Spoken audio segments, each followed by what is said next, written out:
Hey everyone, Josh Smith with GottaBeMobile.com. Today I'm going to show you 25 more hidden iOS 7 features. These work on the iPhone 5S, 5, 4S, 4, and on the iPad running iOS 7. So some of these will be specific to iPads, some will work on everything. Let's dive right in.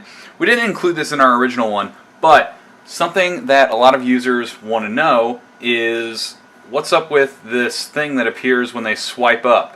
So this is Control Center. It's new in iOS 7. It's one of the showcase features, but we've heard from users who couldn't find it right away or didn't know what it was. So when you swipe up, you get Control Center. Here you can control airplane mode, a lot of your device features, screen brightness, audio playback, AirDrop, a lot of things, and there's also access to a flashlight, which users will like. You can have this on from the lock screen for fast access to a flashlight. Siri also has some new features. So if we hold down our home button, turn Bluetooth off. We can control device settings and other items, and there's also a lot of other new Siri settings and features that you can change, so check out the original video to see those in action. Another cool thing, if you use the default Mail app, say you delete something, so we're going to send this to trash. Oh, I don't want to do that. Shake it, and you can undo sending it to trash. Similar to that, you can shake to undo the messages or typing when you're sending a message or something like that. Another cool feature is in Apple Maps, you can actually go with night mode. So we're in night mode right now, and it is configured to be easier on your eyes while you are driving at night. So that's a handy feature to have there. Next up, if your phone's always in your pocket and you want to know who's calling, even when your phone is on silent or vibrate, you can set a custom ringtone. So two ways to do this. Easiest way is to go into contacts, pick your contact, hit edit, and then you'll see you have a ringtone and a vibration. You can set a vibration for phone calls or text messages. Scroll down to the bottom, tap create a new vibration, and then just hold down on the screen. And so you can create something specific to that caller so you know what the vibration is, or you know who the caller is, before you even take the phone out of your pocket.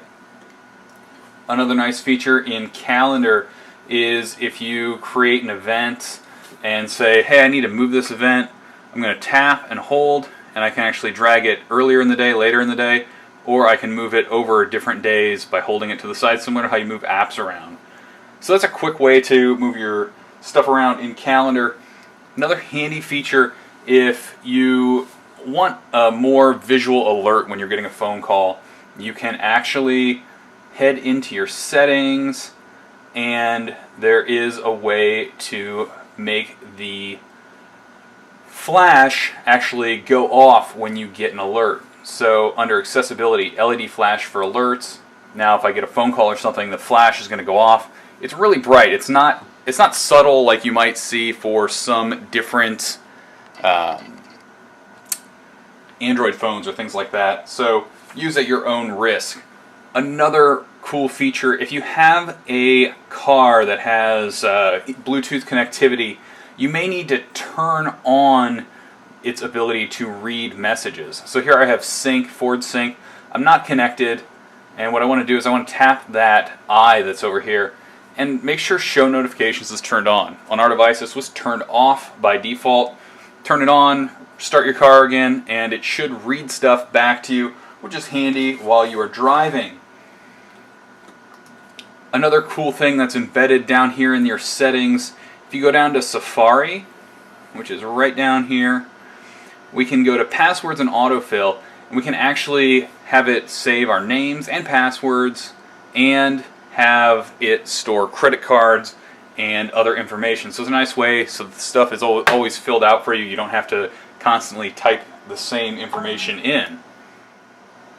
Another handy feature is the ability to customize the notification center. So the notification center has a lot of new stuff, especially on this Today screen.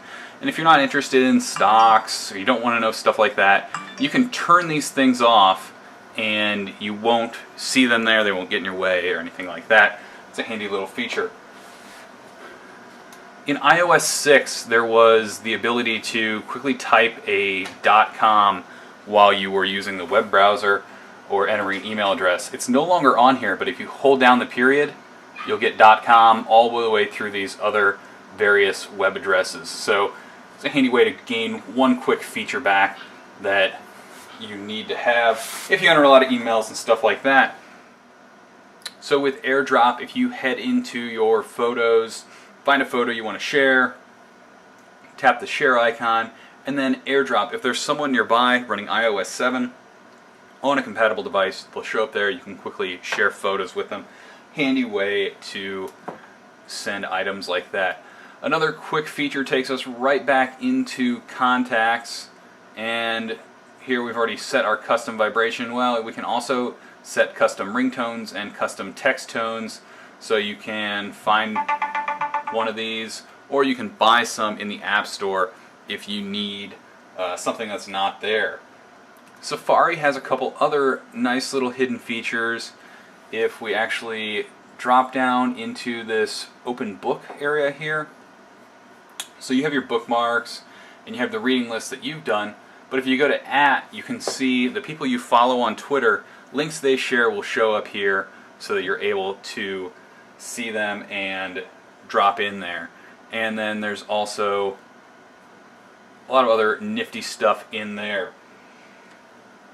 Another cool feature is iTunes Radio. So we covered how to get more diversity in iTunes Radio, and the other thing that you might want is the ability to see your station history.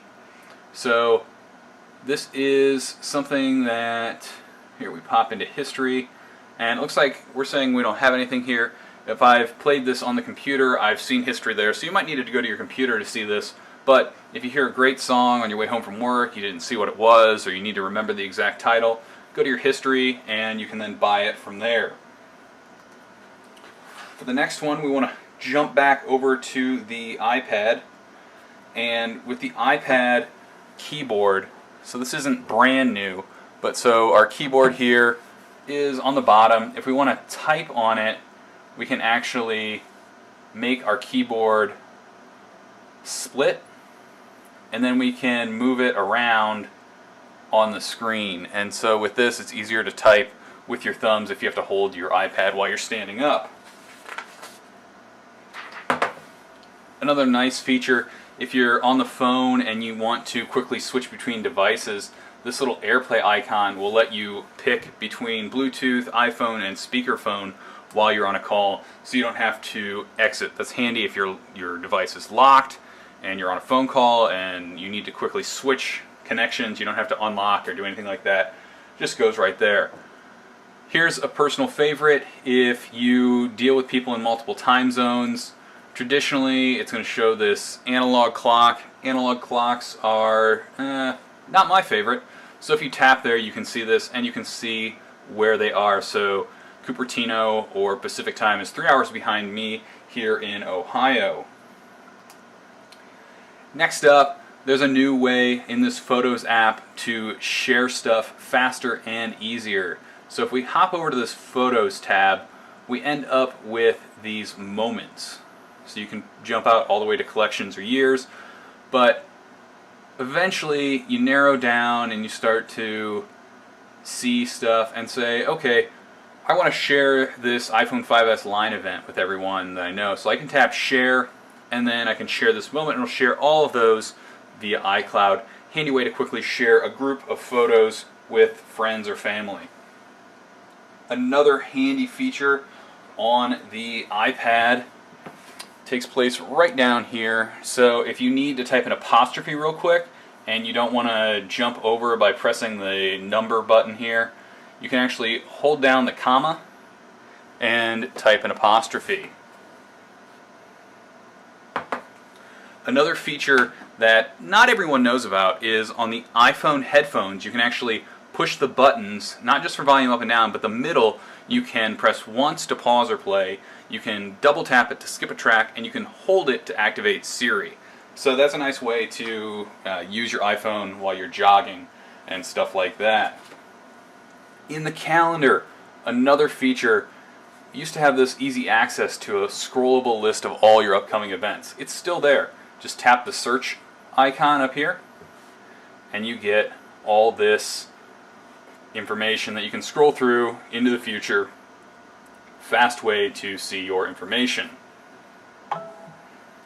With Safari private browsing, it's there, it's just hidden a little bit. So when you go into Safari, tap your tabs icon and then tap private, and you can pull up basically an incognito mode that allows you to do what you need to do without saving that on the screen. And finally, our last tip is that you can hide Newsstand. If you don't use Newsstand, you don't like that new icon, whatever the case may be, you can now drop it in a folder. You can even put it on a page out of sight on that folder so that it's not even going to show up in your vision ever. So that's a quick look at 25 hidden iOS 7 features. This is the second edition. Be sure to go check out the first edition and go to GottaBeMobile.com to check out everything you need to know about the iPhone, iPad, and iOS 7.